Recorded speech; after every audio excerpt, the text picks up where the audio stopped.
Today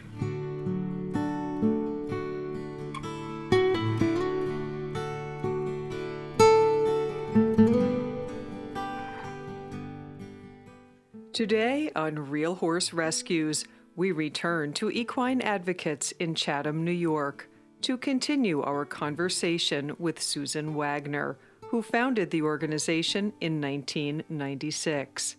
It's what I knew I had to do once I realized what was happening, and so I founded this organization with the idea that I wanted to see an end to horse slaughter.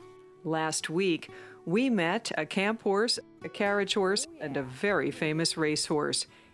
She must have generated about $1 million. Not one of those people stepped forward to give her a forever home. And that's the tragedy of what happens to performance horses when they can't generate a profit anymore. You know, we used to say the common denominator for every aspect of the horse industry is the slaughterhouse. And if you drew, a pie chart with the slaughterhouse in the middle, you'd have, petting zoos, racing, showing, camp horses, PMU, they all end up there. But luckily, with public awareness, and there's more and more of it, I think, we may actually get to a point where if we see an end to horse slaughter, you're going to see a lot more people taking responsibility for their animals, and that's really what we're all about. This week, we'll meet new residents. This is Hayden. Hayden is a Wild American Mustang. He was born on the Prairie Mountains of Montana, which is one of the most famous and well-known wild horse herds in America. Annie is our youngest PMU mare. She had one foal. The reason I know that is because she was 3 years old when we got her. So she only had to be on those lines once. So she's in a lot better shape than a lot of the others who had to spend years and years on the PMU lines. She didn't have the same issues that some of the others had of having years and years of mistreatment. Rescuing mules is very important to us because I heard somebody call them the Forgotten Equine, and that's true because they're still mostly bred for work. And discuss issues placing horses and people at risk. There are a lot of questions that need to be answered. But what we do know is that women don't need to take drugs made from pregnant mares' urine. And so we're launching a public awareness campaign. It's not the way to treat the symptoms of menopause for the 21st century. First up on Real Horse Rescues, find out why Nelson and Hayden aren't running the range.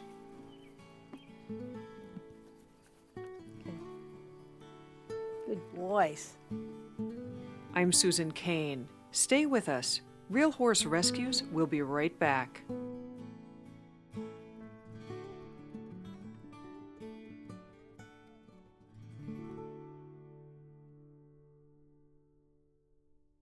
Real Horse Rescues is underwritten by the Unbridled Thoroughbred Foundation, an organization dedicated to the betterment of equine welfare and protection through the production of educational media. If he could talk, he would say, "I'd rather be on the range."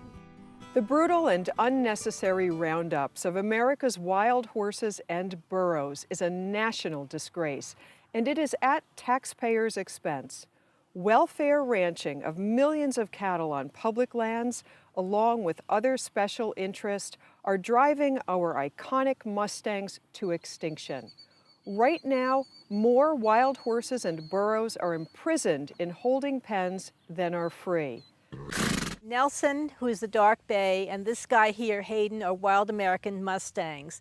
Nelson came from Nevada, and Hayden came from the Prairie Mountains of Montana, which is one of the most famous wild horse herds in America. What's happening to wild horses and burros in this country is a tragedy. They get rounded up and separated from their families. And that's quite traumatic for wild horses. They're run down with helicopters. This is all at taxpayer expense. Hayden was captured by the Bureau of Land Management, also known as the BLM, when he was only 2 years old. He was separated from his family. He was put in an auction, adopted, then put on Craigslist, then luckily got saved and brought to Colorado. And he ended up coming here because we needed a buddy for Nelson because his buddy had passed away. These two guys are our ambassadors for the wild horse issue, and it gives us the opportunity to let people in this part of the country get to see what these majestic animals look like.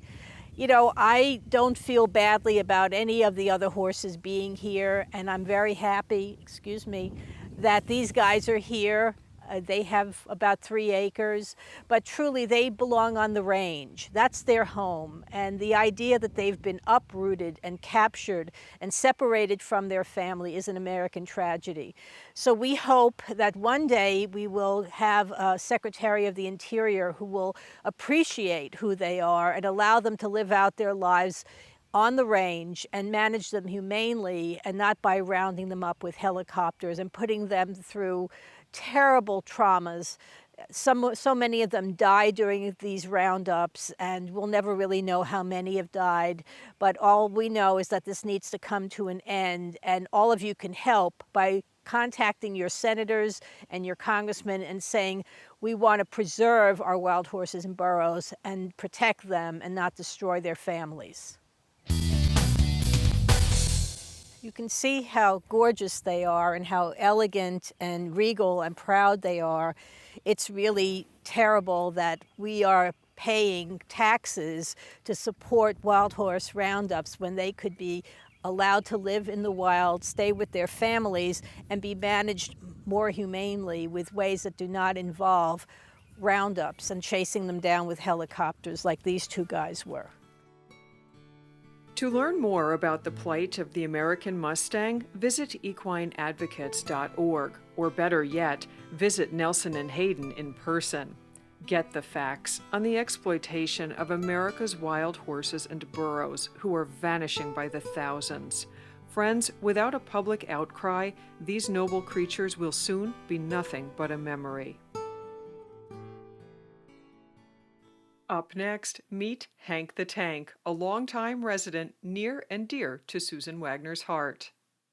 Hank the Tank is one of the most wonderful animals I've ever been around. I rescued him and 7 other mules at New Holland, which is a notorious slaughter auction in New Holland, Pennsylvania, which is in Lancaster County.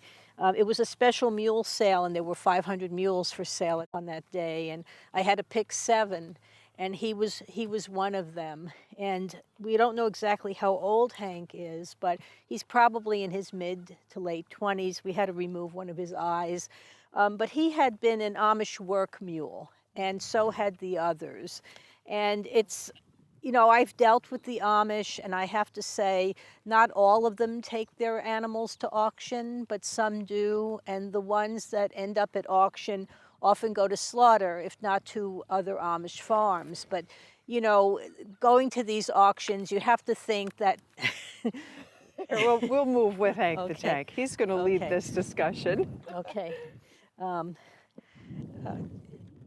It's really sad that some of these mules were actually born on the farms, and then the first time they are around this chaos in a slaughter auction is a traumatizing, terrorizing experience for them. And this is after they've pulled plows and done all kinds of work, and then the thank you that they get is a trip to the slaughterhouse. So rescuing mules is very important to us because I heard somebody call them the Forgotten Equine, and that's true because they're still mostly bred for work. There are riding mules, and there are people who are great fans of riding mules, and I can tell you, I used to ride him, and he was fantastic. And there are mules that are bred specifically for riding, and they're sort of like small horses because the average donkey is not that big. These big, huge mules that you see, a mule is a cross between a female horse and a male donkey, and these big, huge mules that you see are a cross between usually a Belgian or a Percheron mare and a mammoth jack, and these mammoth jacks are huge donkeys. And we have some pretty big mules here, so I'll be showing them to you as well. But they are definitely animals that often need to be rescued because when they're done working, they find themselves at the auctions. What is the average age of the mules or donkeys at the auction? Like, what would be considered a useful life, and then they're put to a kill auction? Well, a lot of the people that use these animals for work don't want to pay a veterinarian or lay them up. So they'd rather take them and trade them in for another one, kind of like a used car. So when Hank was rescued, he was somewhere between, we estimated, between 8 and 10 years old. And Henry was a little bit younger, but... Oh, he's spraying. He knows you're talking about him. Hank! Hank! Did you want to come over here? Oh, that's so sweet. Yeah. You don't want to be left out of this conversation. So Hank is one of the nicest animals I've ever been around, and certainly I would encourage anybody to rescue a mule because they're wonderful to be around. A lot of times when you first get them, because of the way they've been treated, it takes time. For instance, with him, he didn't want to have his feet touched because of the way the Amish were doing his feet. He was afraid. So it took a long time until he understood how to pick up his feet for a farrier. So you do have to spend some time with them. But then once they understand that they're safe and loved and in a great home, they're the best. I would recommend that people adopt a mule or rescue a mule. Do you find them a little bit more steadfast in their disposition than a horse? Yes, I absolutely do. Sometimes you'll see the horses running around and carrying on, and the mules are standing there just saying, "What are you all excited about?" They really are very, very sensible. And not that horses aren't, but mules just have a different temperament. And they do live quite a long time. I mean, they live about as long as horses, but I'd say maybe a little bit longer. I mean, this guy is in his mid to late 20s. We have a mule here who's 34. They can live a long time, and they're just wonderful to be around. So when you're rescuing these mules from kill auctions, and they're 8 to 12 years old, they have a decade or two more of life ahead of them. Absolutely. And as I said, if you're an experienced horse person, or if you can bring in someone to work with you who is experienced, you won't regret it. Marilyn, good girls. The sorrel mule is Marilyn, and the two dark bay mules are Belle and Babe. They're sisters.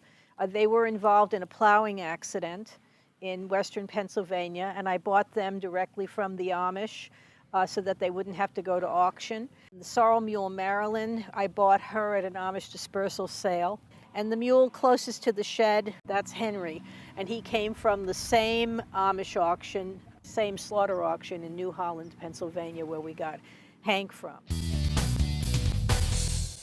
Mules are intelligent, loyal, and sure-footed, and they are wonderful companions and friends. When Susan Wagner found Henry at a kill auction, his halter was so embedded in his head that it had to be surgically removed.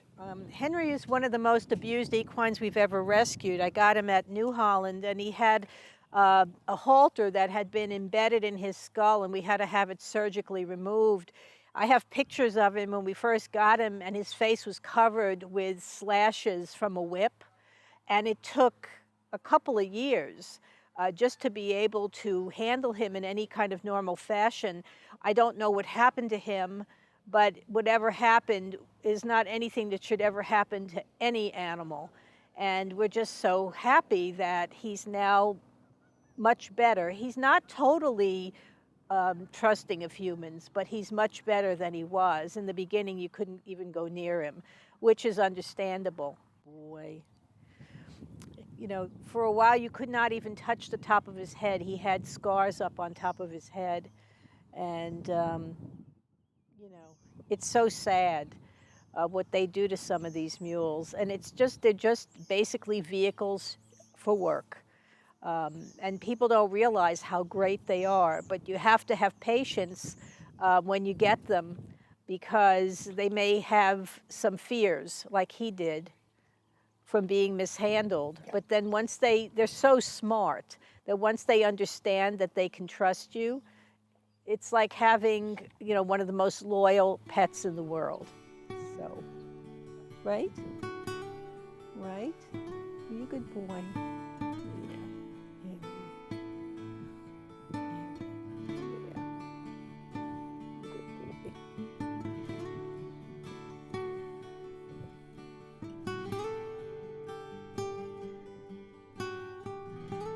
Do you see any solution to get ahead of the problem with so many mules going through kill auctions? The only way we are going to help every horse, and that includes mules, is to end horse slaughter. That is the answer to that question, because you have to take away the option of slaughtering horses, and then you will see far fewer horses and other equines bred.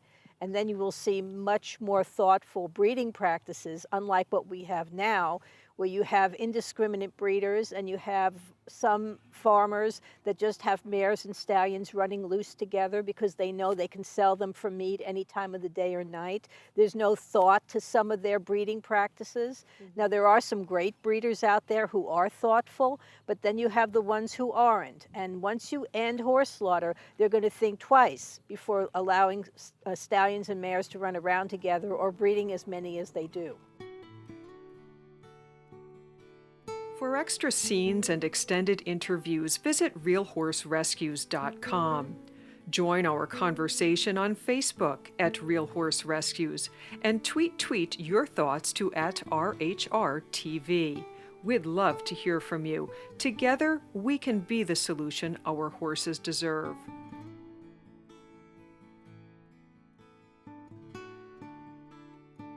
Friends, if you have never visited an equine sanctuary, volunteering is a great way to experience it for the first time.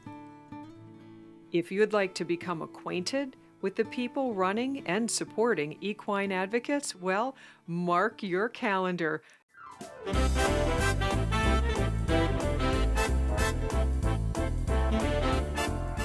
July 30th, from 6 to 10 p.m. in Saratoga Springs, is Equine Advocates' 14th Annual Awards Dinner and Charity Auction at the Canfield Casino. Art, satire, and the written word are taking front and center at this year's Annual Awards Dinner and Charity Auction. We're honoring the one and only, the incomparable, the greatest equine and political cartoonist of our time, Peb, who is just a genius, and also Bill Heller, who is an Eclipse Award-winning writer. He's written 25 books, including a book called After the Finish Line, which is about horse slaughter and the rescuing of racehorses. And I'm in it. In fact, there's a Peb cartoon in that book. And he focuses, even Our Mims is in that book. And the woman, G.D. Mirabito, is in that book. It was written 10 years ago. And there's a picture of me and Hank the Tank in that book. To get tickets, just call us or email us at equineadvocates.org is our website. Phone number is 518-245-1599. It's on Thursday, July 30th at the Canfield Casino, which, as you know, is a historic building and one of the most gorgeous buildings in Saratoga. And it's just going to be an amazing night. Peb is 88, and he has worked for the Daily Racing Form for 50 years. He's been in this country for more than 60 years. He's from France, and he is a genius. And it's just incredible that we're going to get to honor him because he really deserves to be honored. And Bill Heller is just a wonderful writer and so prolific and loves horses. In fact, he's in love with Press Exclusive. He spent a whole day with her, feeding her carrots. He just is a softie when it comes to horses. So these are two great people who have done so much to promote the industry, but also to kind of be the conscience of the industry. And so that's why it's so special for us to be able to honor them. And that also serves as a fundraiser for Equine Advocates? It's our biggest fundraiser of the year. And we hope that we fill the Canfield Casino, because not only do we want to cheer these two great people on, but we have some incredible live auction gifts, including works from Peb. We have sculpture from Peggy Kaufman, who's one of the greatest equine sculptors around, Yankees tickets, and all these other fun things. We have a Bill Heller library with all 25 of his books. It's going to be things that you're not going to find just anywhere.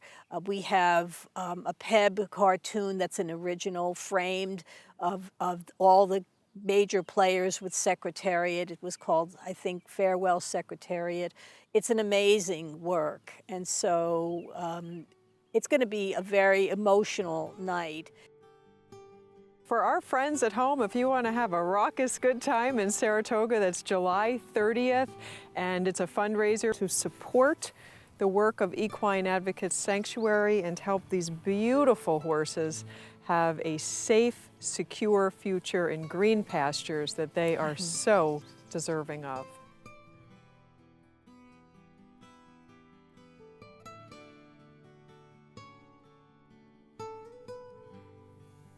Good girl, Annie. She's gorgeous. You're such a good you girl. are. Oh my goodness. Look at you, sweetums. So big and strong. And this is Willow's daughter coming this behind? is Chloe. Hi, Chloe. Hello, Chloe. Hi, Chloe. And Chloe's a little skittish, Aw, but she's a good I girl. know. You're such a good girl. Come on. Aw. Do you see how small she is? And she's actually bigger than her mother.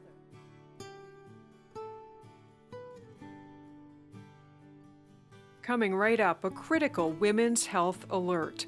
Ladies, find out why drugs sourced from pregnant mare urine are dangerous to your health and what drug companies don't want you to know.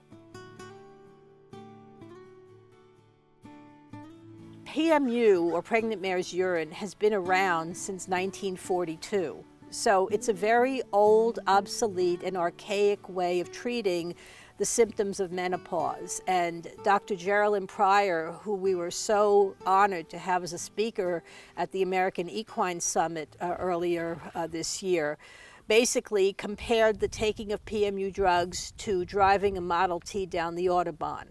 It's not the way to treat the symptoms of menopause for the 21st century. Back in 1942, there weren't a lot of alternatives to Premarin. But now there are, and a lot of doctors have stopped prescribing it.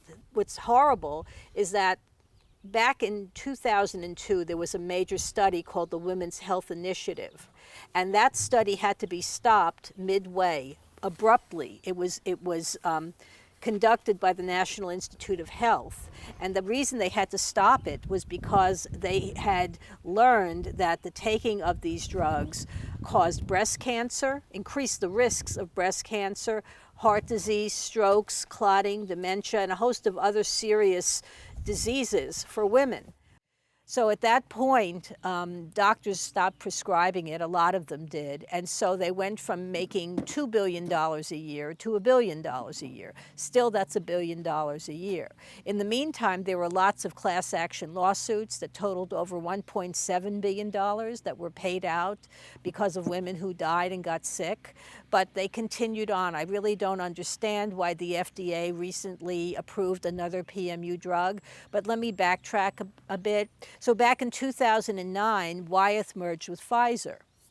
And instead of getting rid of the PMU industry, they escalated it. And I wasn't even aware of it. Most people weren't aware that back in 2002, at the time of the Women's Health Initiative, Wyeth had secretly started to transfer PMU production to China.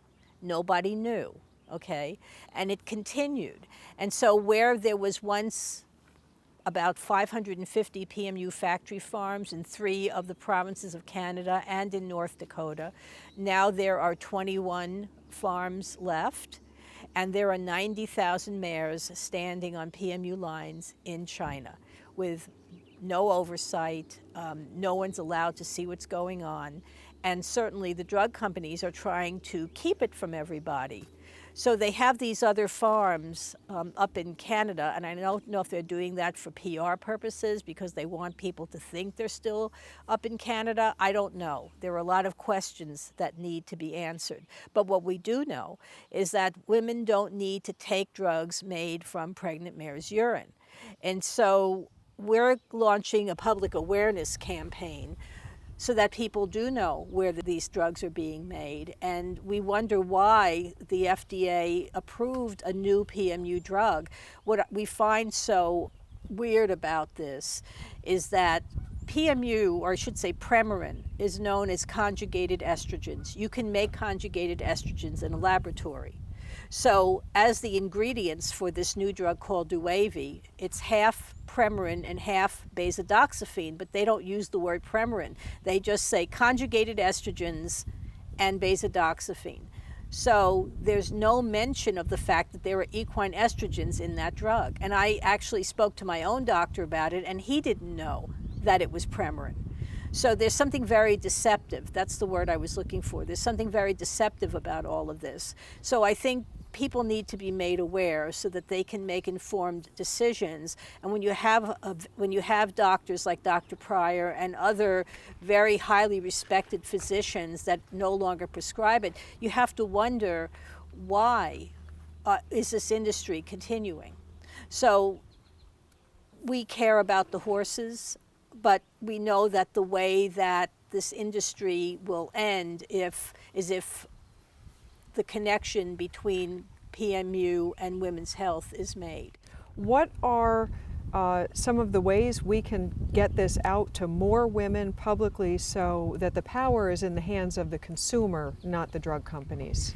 Well, we have some information on our website, and on it is a Dear Colleague letter that was written by Dr. Ray Kelasamy, another great doctor from Canada. He was one of the first doctors in Canada to publicly stop prescribing Premarin, and he's also a horse person. So he understands horses, but he also understands the effects the PMU has on women. And so he wrote this letter as a Dear Colleague letter to other physicians that can be reproduced, and people can give them to their doctors. Women can share this with their doctors. There's also his presentation from last year's summit that they can watch. In the meantime, we're putting together a PMU toolkit that we're going to distribute and we're going to have online. And we're just going to keep getting more and more people. We're going to try to get some celebrity spokespeople. This is as important to young women as it is to women who are older, because we all have mothers and sisters and aunts and people we care about, and certainly men need to care about this too, because it's their wives and mothers and sisters that are affected by this. There's just no reason for this drug to still be made. And after the Women's Health Initiative came out, the rule of thumb was you use any hormone or estrogen replacement drug in the smallest dose for the shortest amount of time. Friends, that's a wrap. For more information on the topics we covered in today's show, visit equineadvocates.org. This is going to be very funny if you show it with her walking in front of me and all of that. We most certainly are, because we're candid. It's kind of a candid, it is real horse rescues. We're not staged. So okay. This is for you. Thank you. For the horses here, just a little bucket of treats at Stover is, thank you so much. A new store in Latham, New York, and they were happy to contribute that. And Lily would, yes, here we go.